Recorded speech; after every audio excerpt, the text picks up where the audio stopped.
Let us start with few questions. When mom adds just one extra green chili to the coconut chutney, it is suddenly spicy. What is causing this? Think for a moment why it is hot and spicy. If you fall sick, doctor prescribe medicines and in a few days you get well. What's the magic in those tablets and syrups?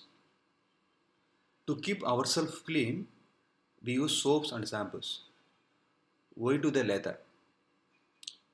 So what is common in all these substances and products?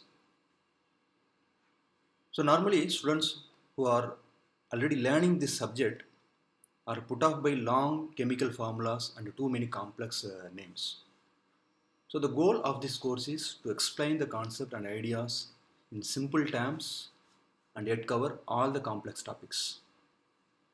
So our earth is about 4.5 billion years old. There are so many theories which suggest the formation of life from non-living things. But again, the question comes to our mind is how the living things evolved and came into being. So what element is primarily responsible for the existence of living things? So let us discuss about these questions in the next few slides. So in those days, we used to learn alphabetical letters: A for apple, B for bat, and C for cat. But now the importance of carbon is so much so that the C can be called carbon. Do you know that the elemental carbon is not particularly abundant in our earth? It is just 0.025% in our earth crust. Even it doesn't appear in the list of most common elements in our earth crust.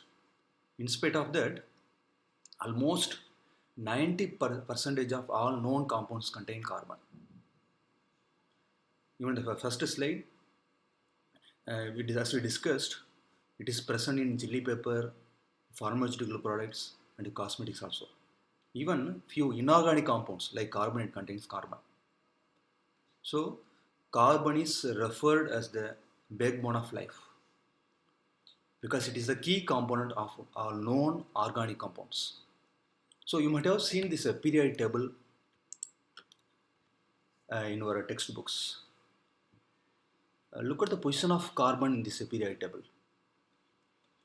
It is present in the 14th group of this table. So totally there are 18 groups. There are 18 groups in the periodic table. So the vertical columns are periodic groups.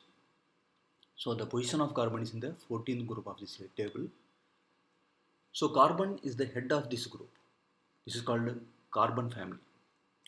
So what are the other elements present here? Silicon, germanium, tin, lead, etc. So these are the other elements present in the carbon family. So the carbon atomic number is 6. So there are 6 electrons present in the carbon. Okay. So here I want to highlight one more point, important point here. You can see the staircase here. The elements which are present on the left side of the staircase are metals. The elements which are present on the right side of the staircase are non-metals as well as metalloids. So this is the electronic structure of this carbon. So as I already mentioned, there are 6 electrons. The first cell has 2 electrons. The second cell has 4 electrons. Okay. So this is called outermost cell. The cell containing 4 electrons called outermost cell, or it is also called valence cell. So the electrons present in the valence cell is also called valence electrons. Okay. So these 4 electrons are used in bond formation, chemical bond formation. Let us take one example.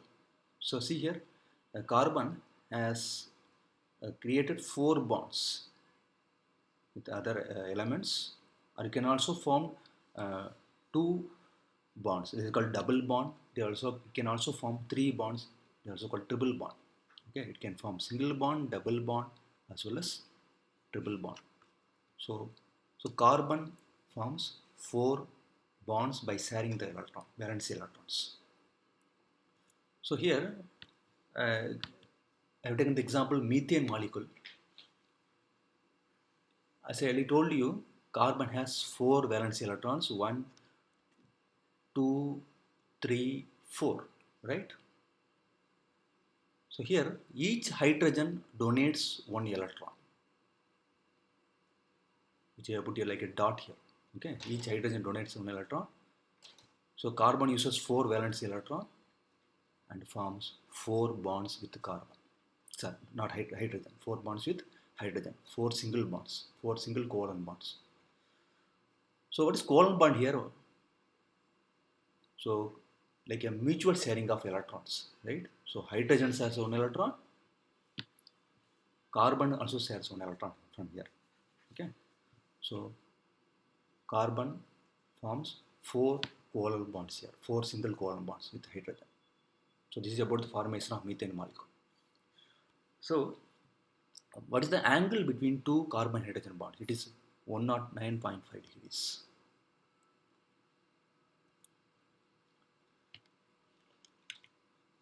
So it looks like a forest fire, right? So what is this? Have you heard about the sudden appearance of fire in marshland or in open lands? Those days, people used to associate it with ghost appearance. But this fire is because of methane gas emission due to decomposition of organic matter. Organic matter is basically a carbon compounds. Also, you can see the bubble formation in lakes. The produced methane forms bubbles that rise through the water. During warmer months, these bubbles typically reach the surface and escape into the atmosphere. However, during the winter season, when the temperature levels drop and the lake begins to freeze, these bubbles becomes trapped beneath the ice. Okay, so this is basically a methane emission only. Here, carbon also form carbon double bond, carbon-carbon double bond. So here, carbon uses 4 valence electrons. So 1, 2, 3, 4 here. So this carbon also uses 4 valence electrons. 1, 2, 3, 4. So likewise, carbon can form double bond with the carbon. So the next question is, how does triple bond form between carbon atom? We'll discuss this point in the next class.